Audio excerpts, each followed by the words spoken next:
Yes, reka mfate umwanya nongere mbasuze kandi mbashimire cyane mwe mubana natwe umunsi ku munsi hano ku Ibendera TV. Kaze makuru rero n'amakuru yo kuri uyu wa mbere tariki 18 z'ukwezi kwa munani muri uyu mwaka wa 2025 n'amakuru asoza ay'uyu munsi. Mwiriwe mute aho mwiriwe byagenze gute uyu munsi? No munsi wabaye w'imvura hirya no hino, ubwo rero mwese twizereye ko mwiriwe neza. Hanyuma amakuru yiriwe hirya no hino ku mbuga nkoranyambaga yagarutse ku bitero byagabwe hirya no hino, bikaba byagabwe hakoreshejwe drone, akaba ari drone bivugwa ko zaturutse mu gihugu cy'u Burundi. Nyuma y'uko kuraswa rero hakoreshejwe drone za kamikaze, abarwanyi b'umutwe wa M23 bafashe umwanzuro wo kuzizimya ndetse kandi bafata n'umwanzuro wo kutazongera kugabwa ibitero ukundi. Ibi turaza kubyinjiraho ku buryo burambuye, turebera hamwe imwe mu myanzuro yafashwe muri teritwari ya Rubero. Abarwanyi b'umutwe wa M23 bongeye kwigarurira agace kitwa Kasinzwe na gace rero abarwanyi b'umutwe wa M23 bigaruriye kuri uyu munsi hagana amasaha yo ku manywa. Imirwano yatangiye ryari, ese aka gace gaherereye hehe? Ibi turaza kubyinjiramo ku buryo burambuye, tunarebere hamwe mboni z'urugamba cyangwa se ku gishushanyo aho bigaragara ko abarwanyi b'umutwe wa M23 bashobora kwerekeza. Turaza no kunyarukira muri teritwari ya Warikare, tubabwire ko abarwanyi b'umutwe wa M23 naho bahafashe ibindi bice bigera kuri 2. Ese nyuma yo gufata ibi bice ni bice abarwanyi b'umutwe wa M23 bigaruriye, habaye imirwano ikomeye.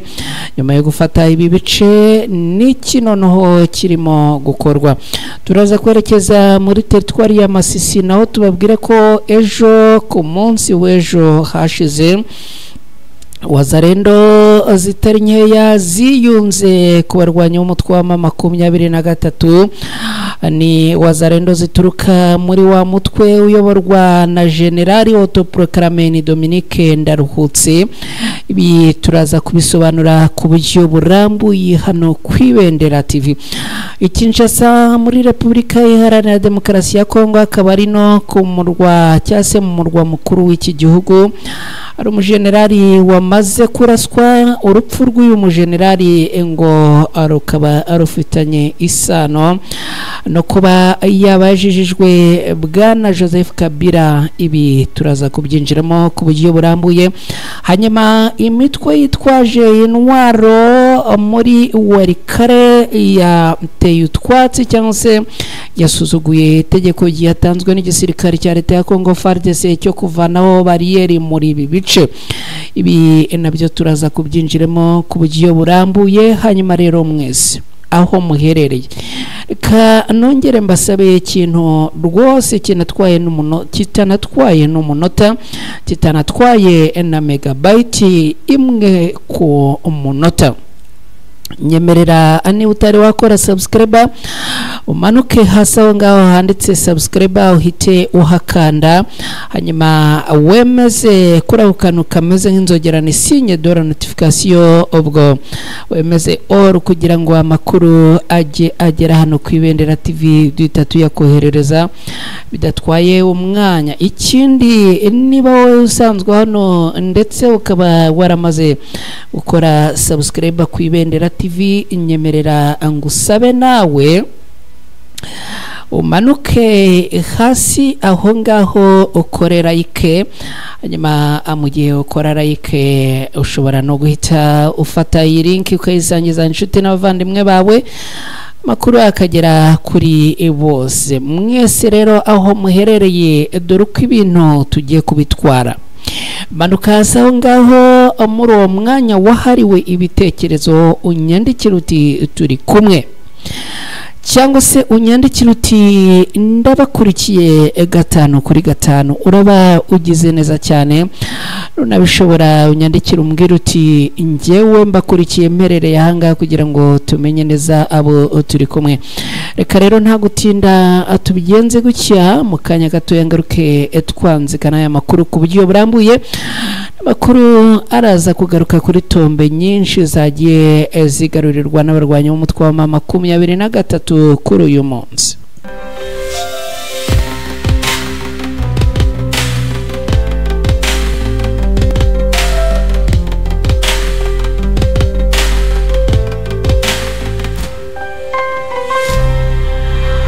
Yes, reka twanzike n'aya makuru rero. Ya makuru reka tuyahere maze gutangazwa n'abarwanyi b'umutwe wa mama 23 binyuze mu muvugizi wabo Lawrence Kanyuka. Ni nyuma yuko kuri uyu munsi ni nyuma yuko ku munsi w'ejo tariki 17 ndetse no kuri uyu munsi tariki 18 z'ukwezi kwa munani muri mwaka wa 2025 abarwanyi b'umutwe wa mama 23 ndetse na twirwaneho bagabweho ibitero hakoreshejwe drone za kamikaze. Ni ibitero byagabwe n'abarwanyi bo ku ruhande rwa leta ya Kongo, bikavuga yuko izi drone zari zirimo guturuka mu gihugu cy'u Burundi, ngo zaturukaga i Bujumbura ndetse ngo na control yazo yari iri gukorerwa i Bujumbura mu Burundi. Abarwanyi b'umutwe wa mama 23 uretse kuba bahanuye izi drone rero hari ikindi kintu bafashe nk'umwanzuro. Bavuze yuko izi drone zitazigera zongera kugabwa akuri ubutaka ziturutse mu gihugu cy'u Burundi. Ukundi bavuze yuko radari bamaze gushyiraho zigomba kuzajya zikontorora byanze bikunze. Ikindi kandi bikavuga yuko abarwanyi b'umutwe wa mama 23 by'umwihariko muri bice bya Kivu y'Amajyepfo bamaze kwigarurira, ngo hamaze gushyirwaho ubwirinzi ndetse na kontrolo ituma nta drone n'iyi nimwe izongera kubagabaho ibitero iturutse muri ibi bice. Ikindi kandi abarwanyi b'umutwe wa mama 23 bafasheho nk'umwanzuro nuko bavuze yuko mu gihe abarwanyi b'umutwe wa mama 23 bazongera kugabwaho drone, abazatanga isomo rikomeye cyane kandi ngo bazatanga ikigwa cyihariye ku buryo rero ngo uzaba yongeye kugaba ibi bitera akoresheje drone ku baturage bari mu bice bigenzurwa n'umutwe wa mama 23 ngo ntago bizamuhira habe n'akana gatoya. Akaba rero ari ibyatangajwe n'umuvugizi wa Alliance Fleuve Congo ibarizwa n'umutwe wa mama 23 ni bwana Lawrence Kanyuka, nyuma yuko n'ubundi bongeye kugabwaho ibi bitero kuri uyu munsi. Akaba cyakora amagingo ayangaya nta kintu cyari cyagaragara, nago twari twabona bijyanye na ripoti zijyanye n'ibyo izi drone zaba zangije, cyane yuko n'ubundi amakuru aturuka muri bice byo muri Kivu y'Amajyepfo muri Repubulika Iharanira Demokarasi ya Kongo yivuga yuko yabaye zagabye ibitero ku munsi w'ejo, yabaye zagabye ibitero mu rukerera rwo kuri uyu munsi. Urwanya umutwe wa mama 23 ngo bazihanuye, bityo bigatuma nta muntu zibasha kwica cyangwa se ngo zigire ibindi zangiza, nubwo imibare cyangwa se ripoti itari yajya ahagaragara.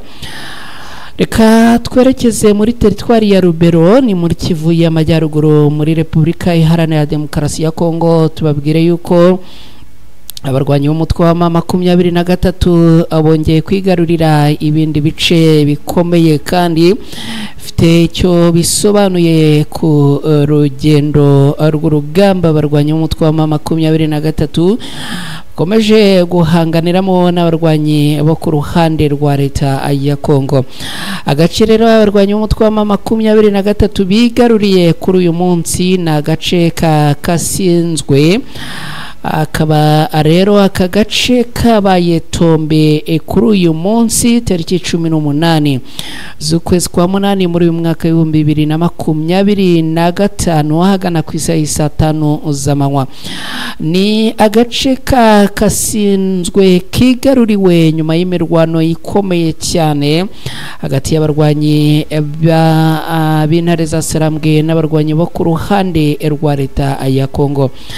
Agace kasinzwe kigaruriwe kuri uyu munsi rero gaherereye mu karere ka Kipese, ni muri teritwari ya Rubero, ni muri Kivu y'Amajyaruguru muri Repubulika Iharanira Demokarasi ya Kongo. Aka gace rero kigaruriwe kasinzwe gaherereye muri centre yerekeza muri Rubero centre, akaba ari agace urebye mu mboni z'urugamba cyase kuri mapu ya operation z'urugamba, na gace neza kari mu mboni zerekeza Butembo mu mujyi. Bikaba bivugwa rero ko abarwanyi umutwe wa 23 bashobora kwerekeza muri Rubero centre cyangwa se bakerekeza aha muri Butembo.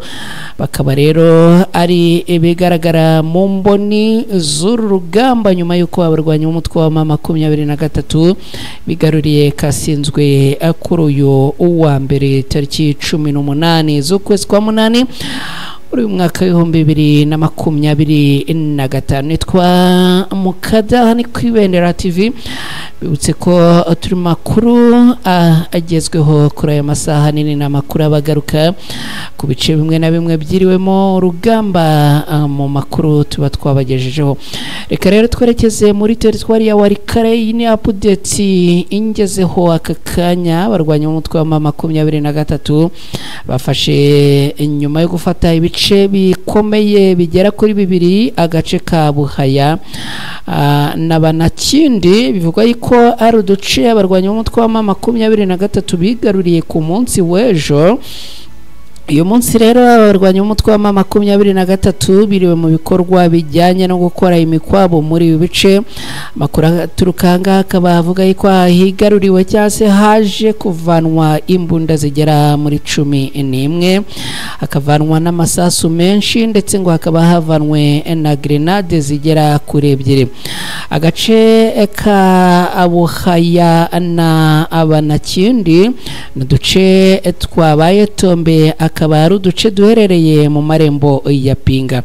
Utu duce duherereye muri teritwari ya Warikare muri Kivu y'Amajyaruguru muri Repubulika Iharanira Demokarasi ya Kongo.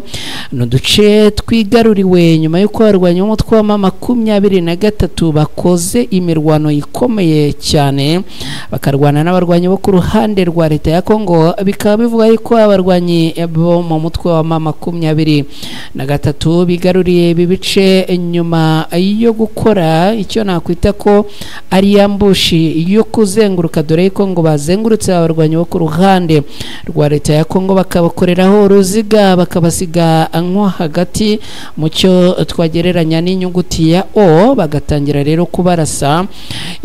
Cyo nakubwira kandi nuko aha ngo haresiwe abarwanyi batari bakeya, yaba ku mpande zombi, no kuvuga ku ruhande rwa leta ya Kongo ariko no ku ruhande rw'umutwe wa 23, dore yuko ngo aba bazengurutse bakaba barasa basigara rero nabo nta yandi mahitamo bafite uretse ayo kurasa, nabo bagatangira kohereza amasasu. Bikaba bivugwa rero ko aha ku mpande zombi ngo abapfushije muri iyi mirwano, nubwo igisubizo cyangwa se intsinzi yaje kuba y'abarwanyi umutwe wa 23 kubera ko babashije kwigarurira ibi bice. Reka twerekeze muri teritwari ya Masisi. Aha naho ni muri Kivu y'Amajyaruguru muri Repubulika Iharanira Demokarasi ya Kongo. Ejo ku cyumweru tariki 17 z'ukwezi kwa munani muri uyu mwaka turimo 2025, Wazalendo ziyunze ku barwanyi umutwe wa 23 gatatu ni wazalendo zigera kuri 18 akaba izi wazalendo zarafashe icyemezo cyo kwiyunga ku barwanyi b'umutwe wa 23 nyuma yuko ngo bakomeje kugenda bareba icyerekezo cyabo barwanirira bakakibura bakareba kandi aveniri cyase hazaza ahabo bakabona ko ntaho bikarangira rero bafashe icyemezo cyo kwiyunga ku barwanyi b'umutwe wa 23 ni abarwanyi baturutse muri wazalendo zikaba zaraturutse mu mutwe wa CMC akaba ari wa mutwe uyoborwa na generali autoproclamé witwa Dominique Ndaruhutse. Abarwanyi rero bakaba kwiyunga kwabo ku barwanyi b'umutwe wa 23 ari gikorwa nakomeje kugenda mbona gishimwa n'abatari bake bavuga bati aho kugira ngo mukomeze guteza umutekano mukeya mukomeze kumena amaraso y'abanyekongo kaye namwe muri abanyekongo ahubwo mwakabayimo ufatanya n'abanyekongo kubungabunga amaraso n'ubusugire bw'abanyekongo ni icyemezo rero cyiza mwafasha kugira ngo mukomeze muri uwo murongo wo mukara mwakoze kuza mugafata icyo cyemezo cyiza. Ni ibintu cyakora bivuga yuko ngo bitigeze bishimisha abandi barwanyi bo muri uyu mutwe basigaye mu mashyamba. Ikindi kandi ngo ntago byigeze bishimisha uyu generali Dominique Ndaruhutse n'ubundi umuyobozi w'uyu mutwe wa CMC abaturutsemo. Reka twerekeze Kinshasa ni murwa mukuru w'iki gihugu cya Repubulika Iharanira Demokarasi ya Kongo. Tubabwire yuko hongeye guturuka inkuru y'inshamugongo y'urupfu rwa generali wa FARDC. Ni generali witwa izina yitwa nde yitwa Jean Benoit akaba ari umugenerali wamaze kwicwa arashwe. Uyu akaba ari umugenerali wo mu gisirikare cya leta ya Kongo FARDC akaba yishwe n'amasasu yarashwe mu mutwe mwijoro ryo kuwa gatandatu rishyira ku munsi w'ejo ku cyumweru no kuvuga tariki 16 rishyira tariki 17 z'ukwezi kwa munani muri uyu mwaka turimo 2025. Amakuru aturuka i Kinshasa avuga yuko abantu bitwaje intwaro zimbunda binjiye mu rugo rwa Majoro Jean Benoit batangira rero kurasa amasasu y'urufaya. Ibi ngo byaje kurangira rero binjiye muri uru rugo barakomanga abavuga yuko bashaka kuvugana n'uyu mu majoro. Hanyuma rero Majoro Jean Benoit arasohoka. Agisohoka rero abango batangiye kumisha urufaya rw'amasasu biza kurangira rero abamurashe mu mutwe birangira n'ubundi asezeye ku buzima gutyo. Ni ibintu byabereye muri komine ya Ngariyema ni muri Kinshasa akaba ari muri Repubulika Iharanira Demokarasi ya Kongo. Amakuru aturuka hanga avuga yuko urupfu rw'uyu mugabo rwaba rufitanye isano no kuba leta ya Kinshasa ikomeje kugenda yikiza abagenerali bazwiho cyangwa se bashobora kuba ari inshuti uretse no kuba ari inshuti ariko ngo abagenerali baziranye na Bwana Kabila wigeze kuyobora iki gihugu ngo bari mu mazi abira. Ni nyuma yuko rero uyu nguyu ngo yarashwe nawe akaba ngo yajijijwe Kabila dore ko uyu mu majoro ngo yakoranye na Bwana Kabila ndetse kandi ngo amakuru agaragaza yuko aba bari bafitanye umubano mwiza. Ibi rero bika ngo nta shiti yuko urupfu rw'uyu mugabo rwaba rufitanye isano no kuba yari inshuti magara na Bwana Kabila. amakuru rero nubwo bitari byamenyekana neza babitwaje intwaro bikaba bivugwa yuko ngo bashobora kuba ari abo mu mutwe urinda Tshisekedi kandi bashobora kuba bahawe ibwirizwa n'uyu Tshisekedi. Reka adukomeje rero tubabwira ko imitwe yitwaje intwaro hano muri Warikare yateye utwatsi itegeko rya leta itegeko y'igisirikare cya leta ya Congo FARDC n'umutwe witwaje intwaro witwa Uhuru uba mu ihuriro rya Wazalendo bakaba bateye utwatsi itegeko yari yatanzwe n'igisirikare cya Repubulika Iharanira Demokarasi ya Congo FARDC yo gukuraho bariyeri uyu mutwe washyize muri teritwari ya Warikare ni mu ntara ya Kivu y'Amajyaruguru. Uyu mutwe witwa Uhuru washinze bariyeri mu gace ka Braza gaherereye muri groupement ya Warowa Roba usanzwe ukusanyirizwamo imisoro mu buryo bunyuranije n'amategeko. Umuyobozi w'igroupe witwa Bertremi Murengezi rero akaba yatangaje ko abatazigira abakurikiza ibyo basabwe n'iki gisirikare cya leta ya Congo FARDC. Reka mbashimire cyane rero amugire ijoro ryiza hanyuma nizere ko amukomeza kugenda amubana natwe ku Ibendera TV ariko icyo ntari mbabwiye nuko iyi myitwarire ya amaze kugenda yigawa na FARDC bakaba batangaje ko imyitwarire y'uyu mutwe rero yarakaje abasirikare bakorera mu kigo cya Ndoto kuko ngo usoresha n'abana. Bakaba rero ngo basaba ko iyi bariyeri ikurwaho ariko uyu mutwe ukaba winangiye. Nyuma yaho uyu mutwe wanze gukuraho iyi bariyeri muri Braza impande zombi zashwanye hakaba ngo hari impungenge z'uko hashobora kuza noneho gukoresha isasu FARDC igatana mu mitwe n'aba abo muri uyu mutwe wa Uhuru. Reka mbashimire tuzongere guhura ejo mu gitondo makuru azabagezweho hanyuma nge nitwa Mukada mbifurize kugira ijoro ryiza amurote Imana.